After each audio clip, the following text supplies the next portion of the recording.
No one remembered exactly when Earth fell silent. One moment we were screaming, protesting, begging the stars for mercy, and the next, the transmissions stopped. The alien empires shrugged it off like a minor inconvenience, a spark snuffed out in the void. After all, Earth was a backwater, a primitive world they had barely bothered to catalog. We weren't a threat. We weren't even interesting. In the grand councils of the stars, we were written off as a failure of natural selection. They didn't realize that silence wasn't surrender. Silence was strategy. It had started decades earlier. When the first ships of the Andari Syndicate cracked through Earth's atmosphere, they expected a people too weak to resist. They hit us hard, blasted cities into dust, enslaved millions, and stripped our oceans for their precious minerals. The survivors were herded into camps or left to rot in the ruins. The aliens thought that was the end of the story. But humans have a peculiar flaw. We don't break easily. Hidden deep underground, under mountains and ocean floors, in crumbling subway tunnels and forgotten bunkers, humanity built. We salvaged tech from the wrecks the Andari left behind. We dissected their machines, figured out their language, understood their weapons. We copied what we could, innovated what we couldn't, and quietly stitched it all together into something new, something terrifying. The galaxy moved on, forgetting us. The Andari fleet moved on to bigger targets, richer worlds. Only a skeletal force remained in orbit. A token garrison meant more to satisfy political requirements than anything else. Their arrogance insulated us. It gave us time. It gave us purpose. When the first of the Dreadnoughts broke free of the Greenland ice, it sent no warning, no proud broadcast, no declaration of independence. It rose from the ice like a leviathan, dark and silent, plates of alien alloy stitched together with human stubbornness. The garrison didn't even notice it until it was too late. When the Dreadnoughts' guns woke, they sang a song the stars hadn't heard in millennia. Pure, unfiltered rage. The orbital stations disintegrated under withering barrages of kinetic rounds and plasma lances. Their sleek Andari design crumpled like tin under the Dreadnoughts' fury. Their calls for backup were intercepted, jammed, silenced just as easily. Earth wasn't just surviving anymore. We were hunting. I remember standing on the cracked concrete of New Boston, watching the burning debris rain down from the sky. People cheered, their fists raised, tears cutting paths through the grime on their faces. It wasn't just vengeance, it was something deeper. A primal surge of hope, something we hadn't dared feel for generations. The first Dreadnought was called Vengeance. A name chosen not by some commander or general, we didn't have those anymore, but by a mechanic who had welded the last piece of its hull together. A name whispered in bunkers, painted in blood-red letters across its armored flanks. We didn't stop with one. Within weeks, 2 more rose from the jungles of the Amazon, stitched together by tribes who had once been thought lost to the world. Another clawed its way out of the crumbled ruins of old Shanghai. The Dreadnoughts weren't clean, polished, or pretty. They were brutal, they were monstrous, and they were ours. When the Andari realized what was happening, they panicked. They sent a distress signal out to the wider galaxy. They begged for reinforcements. But by the time the response fleets were marshaled, Earth was already bristling with steel and fury. The galaxy thought Earth was defenseless. They were wrong. We had been silent because we were preparing to scream. The message that Earth had risen spread through the stars like wildfire. At first, no one believed it. How could a broken, conquered world, a primitive species, strike back? The Council of Nine, the self-proclaimed arbiters of galactic order, dismissed the early reports as isolated insurgencies. Some local governors even laughed about it. They called us a minor annoyance, a feral infestation. They weren't laughing when Vengeance and her sisters, Defiance, Wrath, and Ashbourne, punched through the Andari main fleet like a fist through glass. They came expecting a mop-up operation. Neatly coordinated formations of sleek cruisers, carriers the size of cities, even a few dreadnoughts of their own. Real ones, built with centuries of alien engineering. They thought numbers and technology would win the day. But humans, we didn't fight fair. We fought like animals with nothing left to lose. The battle over Earth wasn't a grand dance of strategy and honor like the Andari were used to. It was brutal. It was messy. We unleashed everything we had. Hacked alien missiles, magnetic railguns firing chunks of urban scrap, jury-rigged plasma torpedoes so unstable they sometimes exploded before even leaving the launch bay. It didn't matter. The Dreadnoughts were designed to take punishment no sane engineer would expect anything to survive. Defiance took a full barrage to her bow and kept charging forward, engines bleeding plasma, guns still spitting death. Wrath lost half her armor plating early in the fight, but used her exposed reactor core like a battering ram, slamming into an Andari command ship and tearing it in two. And from the ground, from the shattered cities and deep hidden fortresses, we launched wave after wave of attacks. Old ICBMs we had refitted with alien tech, hybrid fighters stitched together from F-22 relics and stolen anti-grav drives, even orbital jump troopers in crude suits patched together with desperation and genius. We didn't ask for surrender. We didn't give warnings. The Andari screamed for retreat. It wasn't a battle. It was an execution. And when it was over, when the last Andari carrier burned up in Earth's atmosphere, raining molten wreckage over the Pacific, the survivors of humanity stood in the ruins, bruised, bloodied, and victorious. We had made our statement. Earth was not a slave world, not a forgotten colony, not a footnote. We were the storm. But we knew the galaxy wouldn't just sit back and let it go. The Council of Nine wasn't just going to pretend this didn't happen. Earth was a stain on their perfect little empire now, a slap in the face to their authority. And worse, if we could rise up, others might too. We gave the galaxy an idea it could never kill. So we didn't wait for them to come. While they debated and plotted and sent scouts to probe the edges of our system, humanity was already building more ships, faster, deadlier, crazier than anything the Council had ever seen. We stripped every Andari wreck down to its bones. We plundered their databanks, reverse-engineered their secrets, rewired their technology into brutal new weapons they could barely recognize. New dreadnoughts rose. Not the clunky, desperate monsters we had built at first, but true terrors, sleek and lethal, designed by human engineers who now understood exactly how to break alien tech better than the aliens themselves.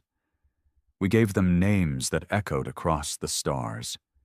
Fury, Revenant, Oblivion. And behind every ship, every missile, every blade of steel, there was a voice whispering the same message. We remember.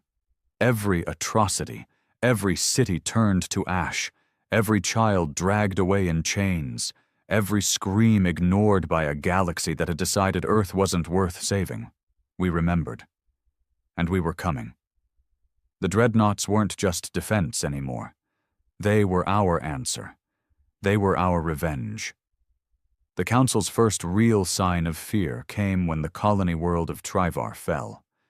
Trivar wasn't just any world.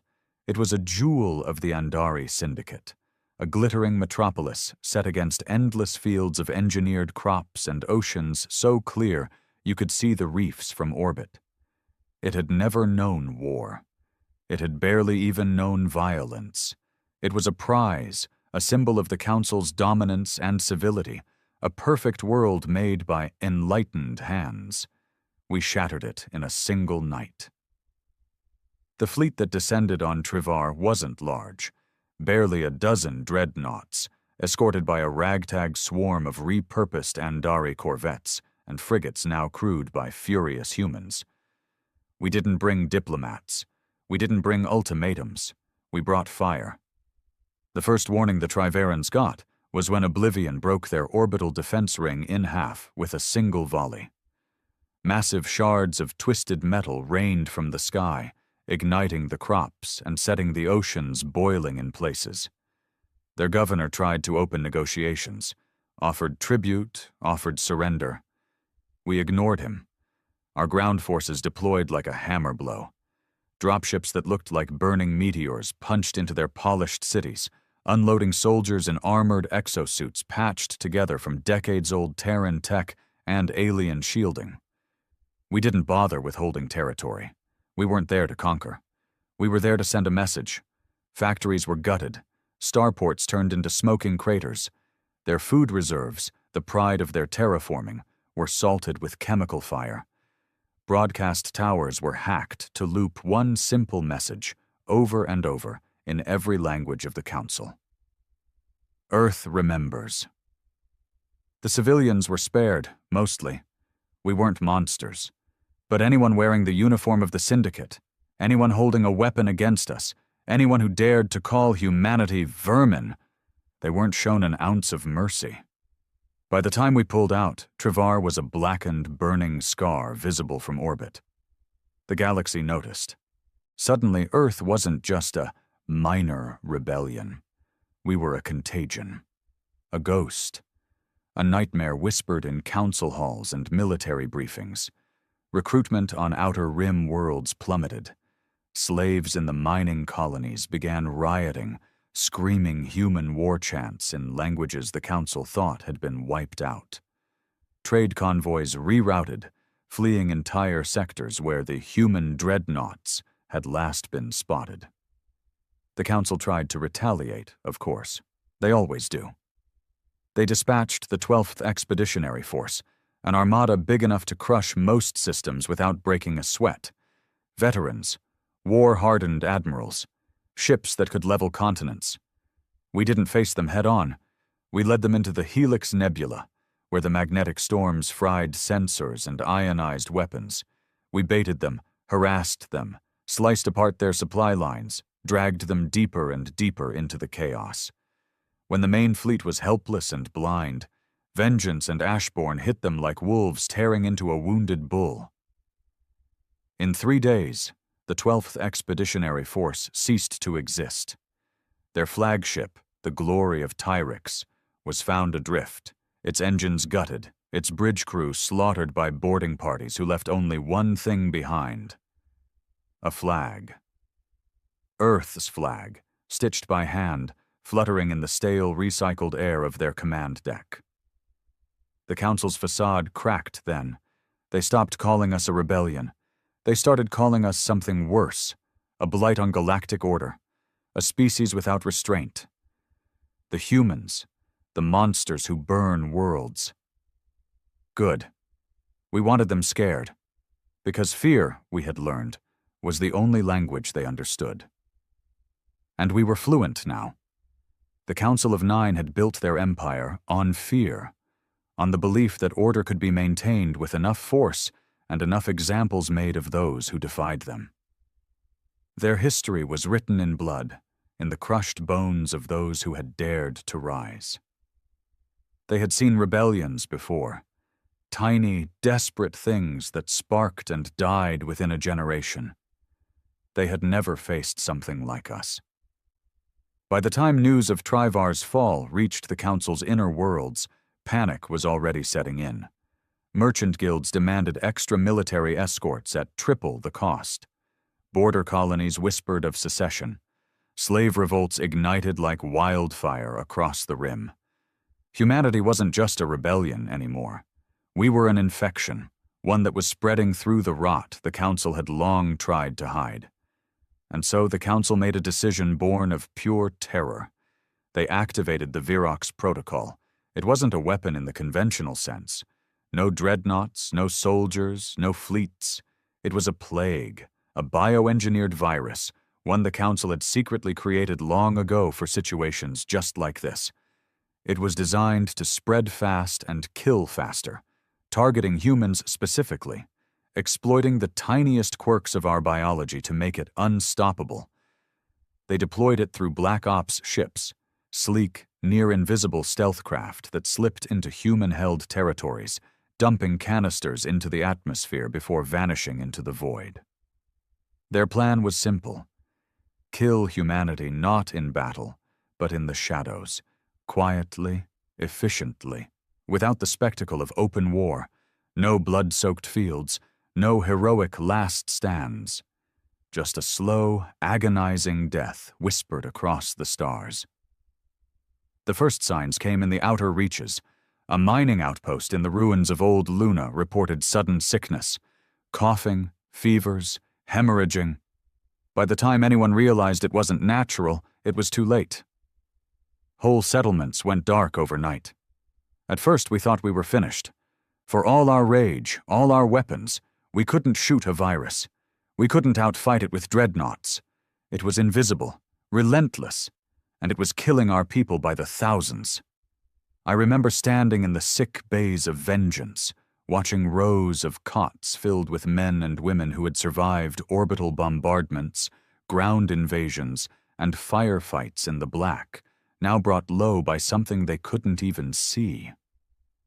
Some wept, some cursed, some simply lay there, staring at the ceilings, waiting for the end. It should have broken us, but it didn't, because humans, when cornered, don't just fight, we adapt.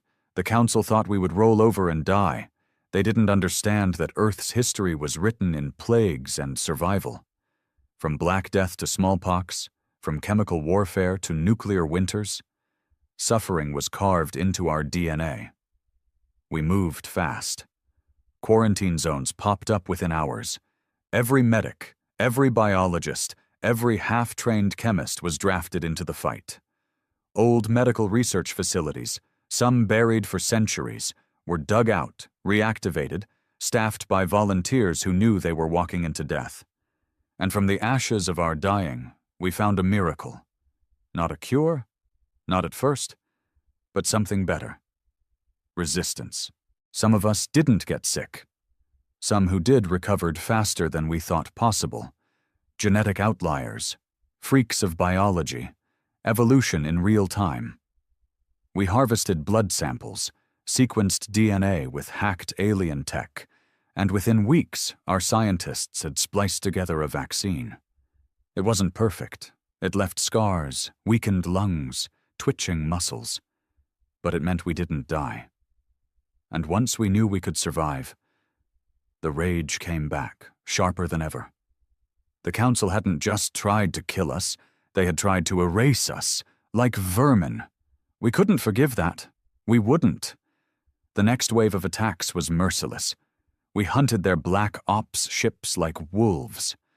We tracked down every Virox deployment vessel and ripped them apart with a vengeance that terrified even our own allies.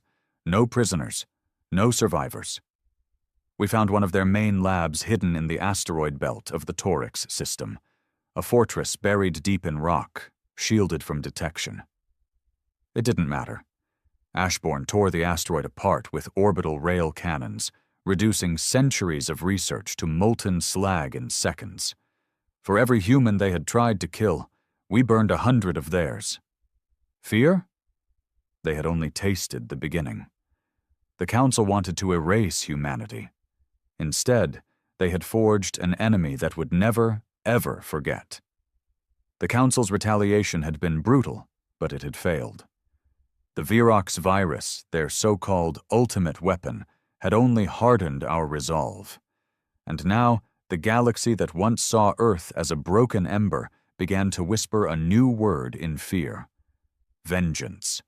We didn't just survive the plague. We adapted, evolved, and unleashed a war the Council had no idea how to contain. The Council worlds had always lived behind walls, massive orbital defenses, fleets stationed in fixed patterns, confident that no enemy could ever reach so deep into their protected heartlands. Their arrogance had been their armor. Now it was their greatest weakness. We didn't launch conventional invasions. We didn't line our ships up for honor and ceremony like they expected. Instead, we slipped past their outer defenses using stolen stealth tech. We hacked their security nets, rewrote their patrol schedules, corrupted their long-range sensors. We became their nightmares. The first world to fall was Vashara Prime, a council breadbasket planet. It wasn't a massive battle, no heroic last stand or fiery fleet clash. No, it was death by 1,000 cuts. Small commando teams dropped from cloaked frigates, infiltrated the cities at night. Power grids were sabotaged, food supplies poisoned, communications blacked out. When we finally revealed ourselves, it wasn't with guns blazing. It was with an ultimatum. Withdraw from all human-occupied systems or watch your worlds burn one by one. They didn't listen, so we set Vashara Prime ablaze. Dreadnoughts descended from orbit, hammering the planetary shields until they cracked like eggshells. Once the barriers failed, we launched kinetic strikes. Rods of tungsten accelerated to near relativistic speeds. They hit with the force of small nuclear weapons, obliterating council garrisons and capital cities alike. We weren't just fighting for survival anymore. We were making sure no one ever forgot Earth again. Word spread faster than our ships could move. Worlds surrendered before we even arrived. Council governors abandoned their posts, fleeing in luxury cruisers while their citizens rioted and begged for protection. Some tried to form militias, but they had no training, no unity. They had been too comfortable for too long. And we had been forged in fire. Meanwhile, the council itself began to fracture. The weaker species, the ones who had only gone along with the council's rule out of fear, started questioning everything. Why die for an empire that couldn't even protect its own heartlands? Why obey leaders who couldn't stop a single primitive species from carving a path of fire across their worlds? Rebellions broke out in the Drask sectors. Slave uprisings toppled colonial governors across the Ghent Rim. Even some council fleets mutinied, their crews refusing to fight a war they knew was lost. The council leaders, bloated, terrified aristocrats, huddled in their fortified palaces, sending increasingly desperate calls for aid, for unity, for something that could stop the human tide. No one answered, because deep down, they knew there was no saving them. We were not diplomats. We were not liberators. We were not conquerors seeking thrones or tribute. We were the consequence of centuries of cruelty, finally unleashed. And still, despite the victories, despite the crumbling of their mighty empire, we knew it wasn't enough. Not yet. Because at the heart of the Council of Nine was the world of Tarsus, a planet so heavily defended it had never seen an enemy fleet in orbit. Their true capital, their true pride. If we wanted to end the Council once and for all, we had to take Tarsus. We had to show the galaxy that there would be no more mercy. The fleet gathered. Vengeance, defiance, wrath, Ashborn, fury, oblivion, and a dozen more dreadnoughts forged from blood, rage, and genius. Around them swarmed an armada of salvaged, cobbled-together warships, crewed by survivors, by warriors, by humans who had nothing left to lose. We didn't broadcast a warning. We didn't offer surrender. We just set course. And as we sailed into the black, engines burning like angry stars, every ship carried the same message etched into their hulls. Earth remembers. Tarsus awaited. And so did our final reckoning. The final march to Tarsus wasn't silent. Across every human ship, from the towering dreadnoughts to the battered frigates still pockmarked with old battle scars, music blared through the corridors. Old Earth songs, war cries from a dozen cultures, stitched together in a roaring chorus of defiance. Some sang, some prayed, some just sat quietly, sharpening blades or checking weapons one last time. Because everyone understood, this wasn't just another battle. This was the end of a war centuries in the making. Tarsus loomed ahead, a jewel wrapped in armor.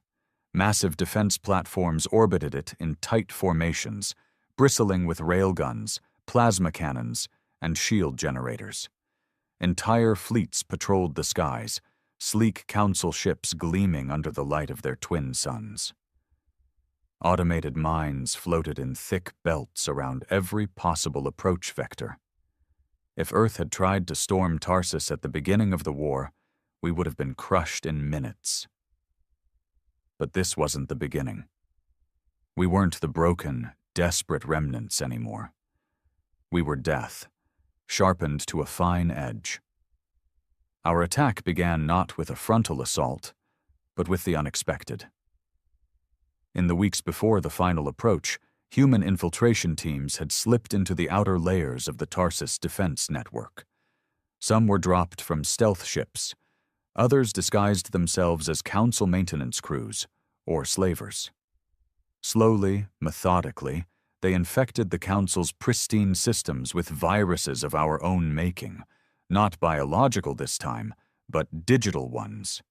And when we arrived, when the first human dreadnoughts breached sensor range, the virus activated. Chaos erupted. Defense platforms turned their guns inward, misreading council ships as enemies. Shield grids flickered and collapsed. Patrol formations broke apart in confusion. Communications jammed under an avalanche of false signals. Half the Tarsus fleet didn't even realize they were under attack until plasma beams began shearing through their hulls. Oblivion led the first wave, her prow cutting through the wreckage like a blade. Kinetic slugs the size of buses slammed into crippled ships, turning them into spinning, molten wrecks.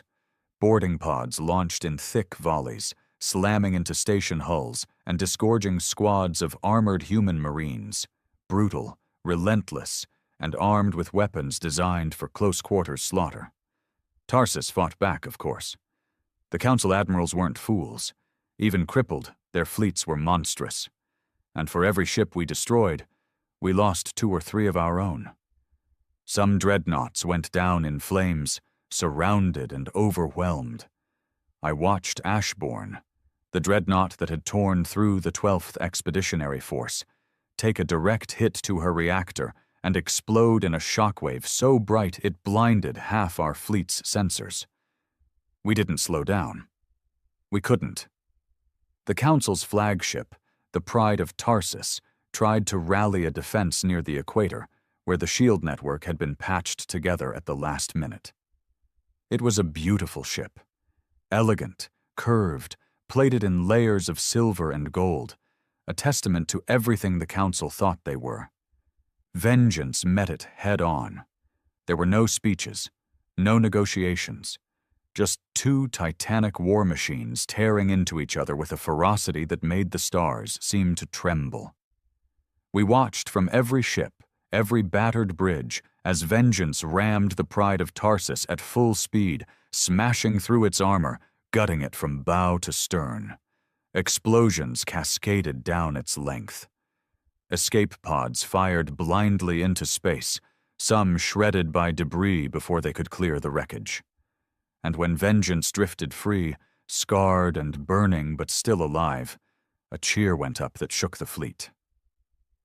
Tarsus's skies fell silent. But we weren't done. Dropships poured toward the planet's surface. Human boots hit the ground in cities that had never known invasion. In the Council's great palaces, the senators and nobles who had ruled the galaxy cowered behind guards, praying that mercy still existed in a world they had taught only cruelty. It didn't. We weren't there to negotiate terms. We weren't there to sign treaties. We were there to end them, once and for all. The ground beneath Tarsus had never known the tread of enemy boots. For centuries, the Council's seat of power had stood untouchable, its marble towers and golden domes symbols of their dominion over the stars. Even in their darkest wars, no invader had ever reached their homeworld. It had been unthinkable. Until now. The dropships came like a storm, black shapes streaking through the atmosphere, dodging what little ground-to-air resistance remained. We didn't come in perfect military formations, the way the Council armies had trained for. We came in chaotic, furious waves, hitting every district, every fortress, every seat of power all at once, and the Council's elite security forces, dressed in their polished armor and armed with their precision rifles, were utterly overwhelmed. The first city we took was Solari Prime, a glittering metropolis of ivory towers and suspended gardens, home to some of the wealthiest families in the galaxy. Our landing pods smashed through their crystalline skyways, through rooftop gardens and lush estates. Soldiers in mismatched armor, some wearing the old flags of Earth's forgotten nations, some draped only in rags, tore through the streets with brutal efficiency. The Council guards fought bravely, but they were too slow, too cautious, too used to fighting enemies who feared them. We weren't afraid. We hunted them through their mansions and palaces, through streets paved with gold, through cathedrals built to glorify their benevolent rule. We fought with savage precision, driving them back street by street, building by building. And when the smoke cleared, the banners of Earth, stitched by hand, made of scavenged cloth and blood-stained canvas, flew from every tower. In the main plaza of Solari Prime, they tried one last stand. 1,000 Council guards rallied around the Senate Hall, the heart of their government. Their leaders, the ancient and decrepit Lords of the Nine, watched from the marble steps as their soldiers formed walls of shields, bracing for the human charge. It didn't save them. The assault was merciless. Our plasma throwers tore through their ranks. Railguns ripped holes through their armored lines. The sounds of screaming and gunfire echoed against the ancient stone for hours. And when it was done, when the last Council soldier lay broken in the blood-soaked square, we turned our eyes to the Senate Hall itself. The Lords of the Nine tried to parley. They sent out envoys under white flags, desperate and trembling, offering promises of peace, reparations, autonomy. They begged us to negotiate, to be reasonable, to show the mercy that defines civilized peoples. But we hadn't come for mercy. We had come for justice, and justice for Earth had no place for treaties. The lords were dragged from their thrones, stripped of their robes, and paraded before the survivors of humanity. Soldiers whose homes had been burned, whose families had been stolen, whose memories were etched with the scars of Council cruelty. No speeches were made, no verdicts announced. One by one, they were executed in the plaza where they had once decreed our suffering. The galaxy watched it unfold. We made sure of that. Every surviving Council communication line, every broadcasting network, every long-range relay was hacked. Billions across 1,000 worlds watched as the so-called gods of the galaxy were brought low by the species they had tried to erase. The message was clear. Earth remembers. After the executions, we didn't stay long. We weren't conquerors seeking to sit on the same thrones the Council had defiled. We weren't there to rule Tarsus. We had no interest in building a new empire on the bones of the old one. We came to burn the rot away. And once the rot was gone, we left the ashes to the stars. As we withdrew, fires raged across the Council cities. Statues toppled, vaults were opened, vaults filled with the treasures of 1,000 enslaved worlds. Some we took back, some we destroyed, some we left for others to reclaim. Because we knew the galaxy had changed forever. Tarsus was the final blow. But it wasn't just about revenge. It was about memory. Humanity would never be forgotten again. No longer the footnotes of galactic history. No longer the silent, broken species shivering in the shadows. We had carved our place in blood and steel, and no one would dare erase us now. The Council was dead, its empire shattered, and humanity, battered and scarred, stood alone beneath alien stars, free at last. In the weeks following the fall of Tarsus, the galaxy held its breath. The mighty Council of Nine, the rulers of 1,000 systems, the arbiters of law, the architects of centuries of oppression, was no more. Their palaces lay in ruins. Their fleets, once the pride of the stars, drifted as shattered wreckage. Their banners, once feared across the galaxies, were trampled underfoot and forgotten. And at the heart of it all stood humanity, bloodied, battered, and unbowed. We didn't immediately claim new territory. We didn't rush to carve out a new empire from the remains of the old. That wasn't why we had fought. We hadn't bled across 100 worlds just to become another council, another tyranny in different colors. We had fought for freedom. But we understood, even in our victory, that freedom was a fragile thing. The surviving council species, the ones that hadn't fought us, the ones who had either surrendered or sat the war out, approached cautiously. Emissaries, traitors, would-be diplomats flooded into human-occupied space, offering treaties, alliances, apologies. Some were genuine. Most were terrified. They all wanted the same thing: reassurance. They wanted humanity to tell them that the storm was over, that the monsters who had shattered the Council of Nine were content now, that we would not turn our wrath on them next. We gave them no such assurances. Instead, we did something far more terrifying. We told the truth.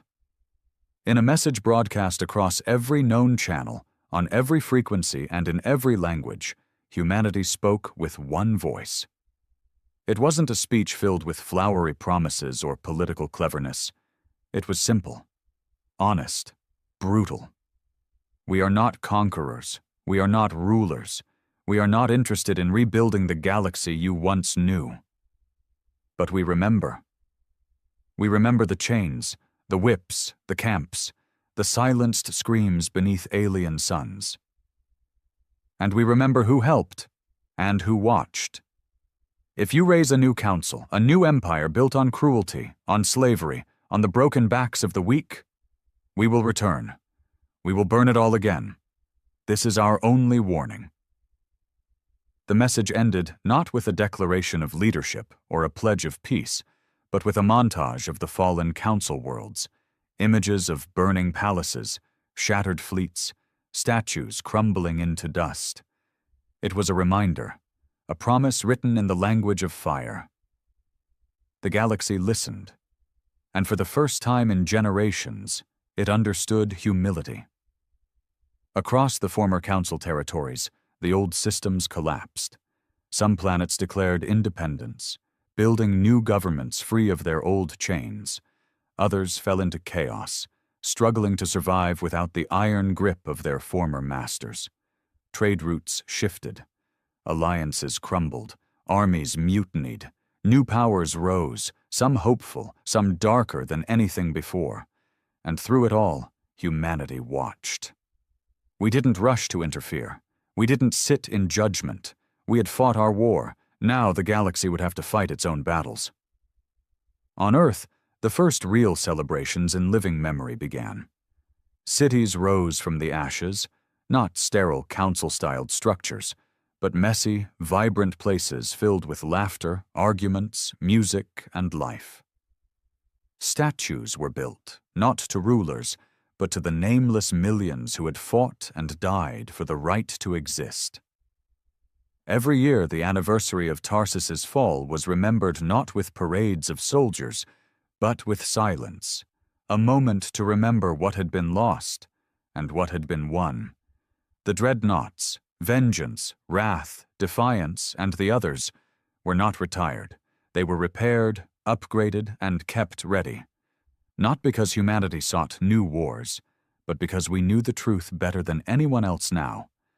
Peace is never permanent. Freedom is never free. Somewhere out in the void, there would always be another tyrant waiting to rise, another empire thinking it could treat sentient life like property, another power arrogant enough to forget the lessons written in the burning skies of Tarsus. When that day came, humanity would be ready. Not as conquerors, not as rulers, but as the sword waiting in the darkness. And carved into the hull of every dreadnought, etched deep into their armored bones, was the simple phrase that the galaxy would never again dare to ignore. Earth remembers.